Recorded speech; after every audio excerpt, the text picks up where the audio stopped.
السلام علیکم، میں ہوں سمیع ابراہیم اور تازہ ترین آپ کے سامنے ہے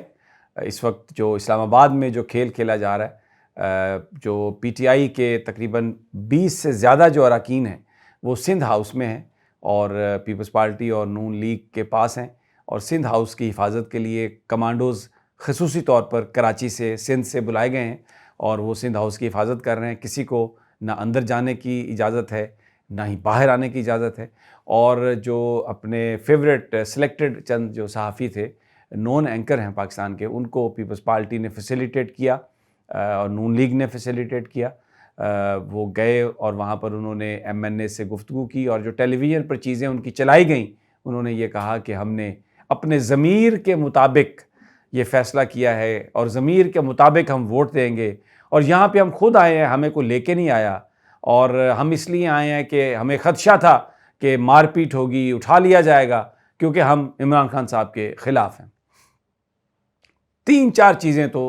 ثابت ہو گئیں۔ ایک تو وزیراعظم پاکستان عمران خان نے جو بات کہی تھی وہ سچ ثابت ہو گئی۔ وہ کیا انہوں نے کہا تھا وہ میں آپ کو بتاؤں گا۔ یوسف رضا گیلانی صاحب نے، بڑے وہ معزز ایک رکن ہیں پیپلز پارٹی کے، سابق وزیر اعظم بھی ہیں، انہوں نے ایک گفتگو کی، اور وہ ساری کی ساری گفتگو چند ہی گھنٹوں کے بعد وہ غلط ثابت ہو گئی، اور بالکل اس کے اپوزٹ نتائج نکلے۔ اب آج اس پر ہم بات کریں گے کہ یہ جو کچھ بھی ہو رہا ہے اس کے پیچھے کون ہے، یہ کہاں سے تاریں ہل رہی ہیں، اور وزیر اعظم صاحب کا ری ایکشن وہ کیا کریں گے۔ میں اپنے یہ جو ہمارا وی لاگ ہے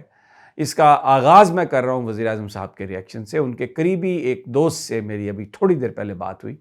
جو عمران خان صاحب سے ملے، جنہوں نے وزیر اعظم صاحب کو اس تازہ ترین صورتحال سے آگاہ کیا۔ ان کے مطابق وزیر اعظم صاحب کو اس بات کی آگاہی تھی، ان کو اس بات کا علم تھا، تو انہوں نے اپنی جو گفتگو تھی وہ اس طرح سے بیان کی۔ انہوں نے کہا کہ جب میں وزیر اعظم صاحب کے پاس پہنچا اور میں ان سے ملا تو وزیر اعظم صاحب نے مجھ سے کہا کہ ایک تو آپ کا بہت بہت شکریہ کہ ان حالات میں آپ مجھ سے ملنے کے لیے آئے، اور آپ نے دیکھا، اور مجھے سب پتہ ہے کہ اس وقت کون کیا کر رہا ہے اور میرے پیچھے کیا ہو رہا ہے، لیکن میں ایک بات آپ کو بتا رہا ہوں، میں نہ ڈروں گا نہ میں جھکوں گا، میں اس کا پورا مقابلہ کروں گا، اور میں ایسی ریزسٹنس دوں گا ہر ایسی چیز کی جو آئین اور قانون کی دھجیاں اڑا رہی ہے، کہ دیکھنے والوں کو بھی سمجھ آ جائے گی، اور جو ان چیزوں جو اس وقت ان حالات سے کھیل رہے ہیں، حالات کریٹ کر رہے ہیں، ان کو بھی سمجھ آ جائے گی کہ ان کا پالا کس خان سے پڑا۔ بالکل وہ اس وقت مطمئن اور بالکل وہ ایک ریزسٹنس کے لیے تیار ہیں، اور میرے اس دوست کا یہ کہنا ہے جو وزیر اعظم صاحب سے مل کے آیا کہ عمران خان اس بات کو آسانی سے نہیں ہضم ہونے دیں گے، بہت بڑا ری ایکشن آئے گا، اور اتنا بڑا ری ایکشن آئے گا کہ شاید کسی کو توقع نہیں ہوگی۔ یہ تو خان کی صورتحال ہے۔ اور یہ جو سندھ ہاؤس میں بولیاں لگ رہی ہیں، سندھ ہاؤس میں ایم این ایز ہیں، اس بات کا تذکرہ بھی وزیر اعظم صاحب نے کل اپنی تقریر میں کیا تھا۔ انہوں نے کہا تھا کہ 20 کروڑ روپے جو ہے وہ آفر کیے جا رہے ہیں ایم این ایز کو، اور سندھ ہاؤس میں بولیاں لگ رہی ہیں، اور وہاں پر ان کو چھپا لیا گیا۔ پھر حکومت نے اپنے وسائل سے بھی دیکھا، ڈرونز اڑا کے بھی دیکھا وہاں پر جو لوگ موجود تھے، تو یہ بات واضح ہو گئی تھی کہ وہ وہاں پر موجود ہیں۔ اور آج میں نے آپ سے کہا کہ یوسف رضا گیلانی صاحب نے ایک بڑی غلط بیانی کی۔ انہوں نے آج ایک پریس کانفرنس کی، میڈیا کو بلایا اور بلا کر یہ کہا کہ جناب یہ سندھ ہاؤس میں تو صرف پاکستان پیپلز پارٹی کے جو ایم این ایز اور ایم پی ایز ہیں، صرف وہ وہاں پہ رہ رہے ہیں، اور انہوں نے یہ بھی کہا کہ کسی طرح کا بھی کوئی پی ٹی آئی کا ایم این اے وہاں پر نہیں ہے۔ جب ہم نے تحقیق کی تو پتہ چلا کہ کچھ مسلم لیگ نون کے ممبرز ہیں، کچھ پیپلز پارٹی کے ممبرز ہیں، اور شرجیل میمن صاحب پیپلز پارٹی کے اراکین کی ٹیک کیئر کر رہے ہیں، جبکہ عطا تارڑ جو ہیں وہ نون لیگی ایم این ایز کی ٹیک کیئر کر رہے ہیں۔ P T I M N As کو اس وقت تک چھپا لیا گیا تھا، اور یوسف رضا گیلانی صاحب نے کہا کہ بالکل جناب کوئی ایسی بات ہی نہیں ہے۔ پھر اس کے بعد جب یہ پتہ چلا کہ کوئی ایکشن ہو سکتا ہے، کیونکہ وزیر اعظم صاحب نے، یہ بھی میں آپ کو بات بتا دوں، میٹنگز طلب کی ہیں، لوگوں سے انہوں نے رائے مانگی ہے، کیونکہ اسلام آباد کے اندر اگر سندھ ہاؤس میں سندھ حکومت اپنے کمانڈوز لا کے وفاق کی یعنی قومی اسمبلی کے کچھ نمائندوں کو جن کا تعلق حکومت سے ہے ان کو اپنے پاس رکھتے ہیں، اور اس کے بعد وہ ووٹنگ کے لیے ان کو لے کے جاتے ہیں اور وزیر اعظم کے خلاف ان سے ووٹ دلواتے ہیں، تو یہ آئین کی صریحاً خلاف ورزی ہے۔ وزیر اعظم صاحب نے اٹارنی جنرل سے بھی بات کی ہے، ان سے میٹنگ کی ہے، فروغ نسیم سے بھی انہوں نے میٹنگ کی ہے، ایک پورا لائحہ عمل تیار کیا گیا ہے۔ اور یہ میں آپ کو بتا دوں، اگلے 48 گھنٹے میں کچھ بھی ہو سکتا ہے۔ جو پاکستان کا آئین اور قانون اس بات کی اجازت نہیں دیتا کہ آپ کسی ایم این اے کو کسی جگہ پر چھپا کے رکھیں یا وہاں پر اس سے کسی کو ایکسیس نہ دیں، اور پھر آپ اس کو فیسیلیٹیٹ کر رہے ہیں ایک ایسے کام کے لیے جو پاکستان کے آئین اور قانون میں غلط ہے۔ کیونکہ آئین اور قانون میں یہ ہے کہ آپ عدم اعتماد کے موقع پر اپنی پارٹی ہیڈ کے، اپنے وزیر اعظم کے خلاف ووٹ نہیں دے سکتے۔ اگر آپ دیں گے تو آپ ڈی سیٹ ہو جائیں گے۔ تو یہ ایک عجیب اس وقت ماحول بن گیا۔ تو یوسف رضا گیلانی صاحب کا جو میں نے آپ سے کہا کہ وہ جو جھوٹ تھا، وہ ایک میں جھوٹ ہی کہوں گا، وہ بالکل 1-2 گھنٹوں کے بعد ہی وہ سب کے سامنے آ گیا۔ اب وزیر اعظم صاحب کے پاس اس چیز کے آڈیوز ہیں کہ جس میں ان کے ایم این ایز کو آفر کی جا رہی ہے 20 کروڑ کی، اور یہ وزیر اعظم صاحب کے نوٹس میں بھی لایا گیا تھا۔ اب 11 ایم این ایز، ان میں نواب شیر وسیر ہیں، ان میں راجہ ریاض ہیں، اس میں باسط بخاری ہیں، اس میں نور عالم ہیں، اس میں کچھ خواتین اراکین بھی ہیں، تو ان کو وہ سارے کے سارے وہ یہ کہہ رہے ہیں کہ جی ہم حلقے میں ہمارے کام نہیں ہوئے اور اس لیے ہم وزیر اعظم صاحب سے ناراض ہیں۔ وہ ناراض ہو سکتے ہیں لیکن وہ ووٹ نہیں دے سکتے وزیر اعظم صاحب کے خلاف عدم اعتماد کا، کیونکہ انہیں آئین، اور یہ آئین وہ ہے شک جو نواز شریف اور زرداری صاحب نے یہ بنائی تھی۔ تو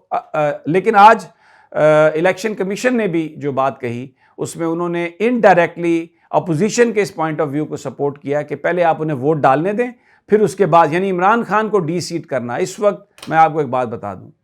پاکستان کے اندر طاقتیں، پاکستان سے باہر طاقتیں، امریکہ، یورپ، تمام طرف سے یہ جلغار ہے کہ وزیر اعظم کو اس کی سیٹ سے ڈی سیٹ کر دیا جائے، وزیر اعظم عمران خان کو نکال دیا جائے، کیونکہ عمران خان نے یورپین یونین سے کہا کہ آپ جو ہے خط ہمیں آپ نے لکھا، آپ انڈیا کو لکھیں، ہم آپ کے کو غلام ہیں۔ امریکہ کو کہا کہ اڈے آپ کو ہم نہیں دیں گے، ایبسلیوٹلی ناٹ۔ اور کل رات بھی شہباز شریف صاحب نے کہا کہ یہ ایک دوست ملک کی توہین کی ہے عمران خان نے، امریکہ کو یہ کہہ کر کے ایبسلیوٹلی ناٹ کہنے کی ضرورت نہیں تھی، امریکہ نے تو اڈے مانگے ہی نہیں تھے، یہ ایک توہین کی ہے دوست کی، پاکستان کو مصیبت میں ڈالا ہے۔ یعنی یہ امریکہ کے ساتھ جو تعلقات عمران خان صاحب بنانا چاہ رہے تھے یہ بالکل غلط ہیں۔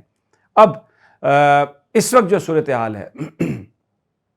اپیرنٹلی لگتا ہے کہ عددی اکثریت، اگر یہ لوگ جو 24 بنتے ہیں بتایا جا رہا ہے، اگر یہ آ کے وزیر اعظم صاحب کے خلاف ووٹ دیتے ہیں اپوزیشن کے ساتھ، تو ڈیفینیٹلی قومی اسمبلی کے ایوان پر پھر وزیر اعظم صاحب کی جو نمبر ہے وہ شاید کم ہوگا۔ لیکن بڑا سوال یہ ہے کہ یہ جو ووٹ وہ ڈالیں گے، جبکہ وہ یہ اعلان کر چکے ہیں کہ ہم وزیر اعظم کے خلاف ووٹ ڈالیں گے، اور وزیر اعظم کے خلاف ووٹ ڈالنا آئین کے تابع نہیں ہے، تو کیا جو اسپیکر ہیں اسد کیسر ان ووٹس کو کاؤنٹ کریں گے؟ کیونکہ ان کی جو رولنگ ہے وہ فائنل ہے، اگر کسی نے اس کو چیلنج بھی کرنا ہے تو وہ کورٹ میں جائے گا اور کورٹ اس کے بعد جو فیصلہ کرے گی۔ لیکن جو قومی اسمبلی کی پروسیڈنگز ہے، جو اسپیکر کی رولنگ ہے، اس کو پاکستان کا آئین یہ کہتا ہے کہ آپ اس کو عدالت میں چیلنج نہیں کر سکتے۔ اور دوسرے ایک بڑا اب سوال یہ ہے کہ اس کے پیچھے کون ہے؟ جس طرح ایک بڑے منظم انداز میں یہ سب کچھ کیا جا رہا ہے، ایسا لگ رہا ہے کہ ایک اسکرپٹ ہے اور روزانہ اس کا ایک ورقہ انفولڈ ہوتا ہے، تو کون ہے اس کے پیچھے؟ کیا اسٹیبلشمنٹ اپنا رول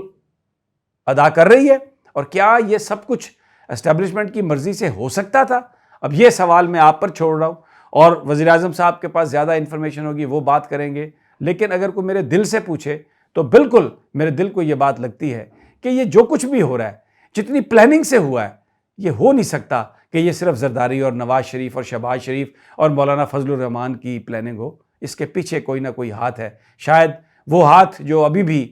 پاکستان کو امریکہ کا غلام بنا کے رکھنا چاہتا ہے۔ بہرحال ایک ڈیسائسو جنگ، خان جو ہے وہ جلسوں کا اس نے پروگرام بنا لیا ہے، لوگوں کے پاس جائے گا، لوگوں سے بات کرے گا، اپنا مقدمہ پاکستان کے عوام کے سامنے پیش کرے گا، اور اب دیکھنا یہ ہے کہ عوام کس کے ساتھ جاتے ہیں۔